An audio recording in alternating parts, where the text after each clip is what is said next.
Nissa La Bella is Nice's unofficial anthem, and when you visit the French Riviera's largest city, you can't help but agree with this sentiment. Nice's beauty stems from the 19th century mansions on its boardwalks and wide streets, the city's Italianate old quarter, and the sturdily built natural terrain that offers a plethora of wondrous vantage points.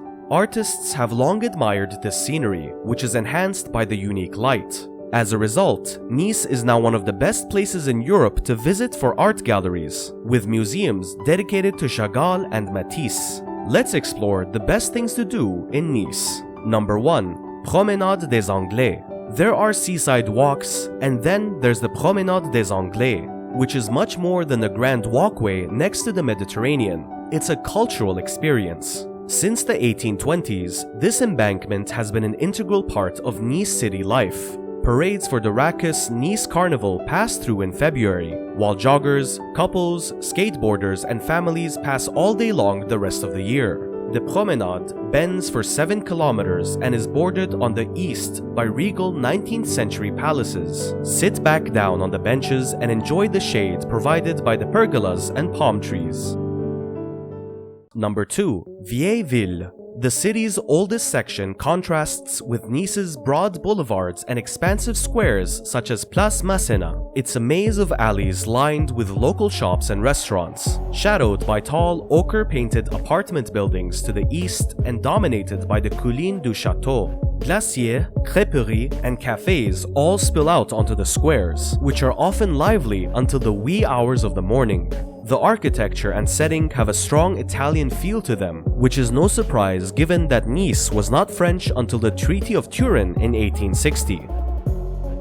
Number 3. Parc de la Colline de Château. The park at the top of this steep hill on the city's east side offers some of the best views of the French Riviera. The view of Nice and the azure sea from the Baie des Anges is one you'll want to take in for as long as needed. All of the landmarks such as Hotel Negresco and the port to the east are visible. If you're feeling fit, you can walk from the Vieille Ville to the top. But there's also a free elevator, which is preferred in the summer.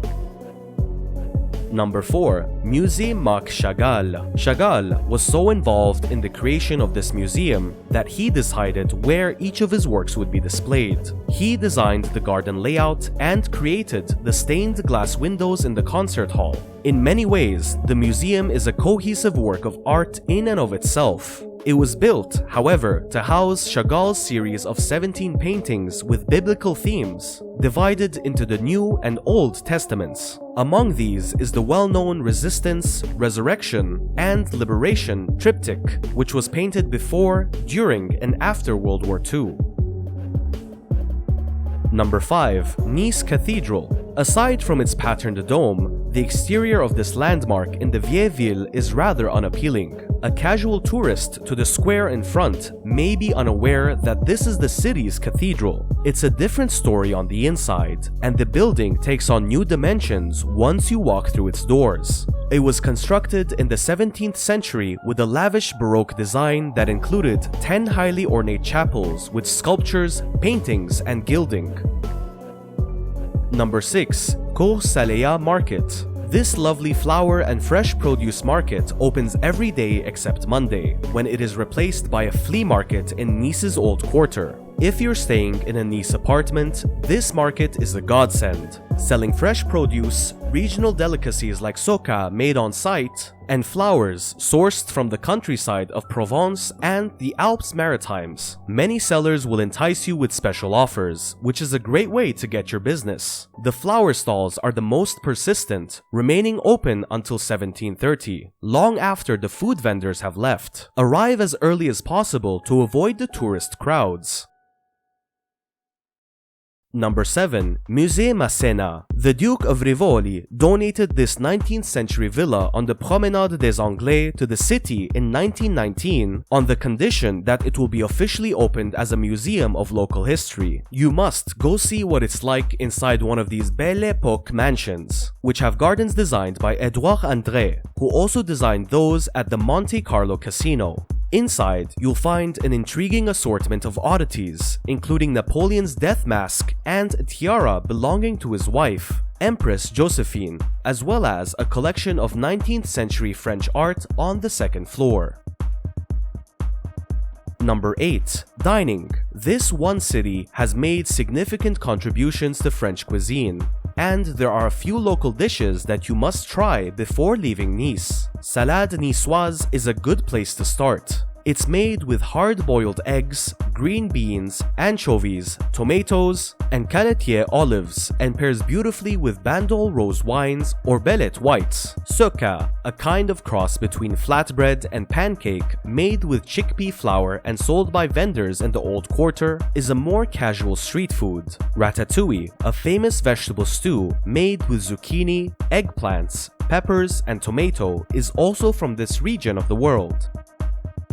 Number 9. Parc Phoenix. The entrance fee to this park is €3, but it's money well spent, considering how much is packed into these 7 hectares on the western end of the Promenade des Anglais. Children are admitted for free, and it is one of the few places to visit in Nice that they are certain to enjoy. There are 20 themed zones, with 2,500 plant species growing around ponds, in a modern greenhouse, one of the largest in Europe, and in a wide range of gardens. There are also animal enclosures and terrariums with turtles, otters, and tropical spiders, as well as a greenhouse with mandarin ducks, Chilean flamingos, and iguanas. And finally, number 10. Beaches. Nice's beaches are sandy, and while they're lovely to stroll along, they may not be suitable for sunbathing for everyone.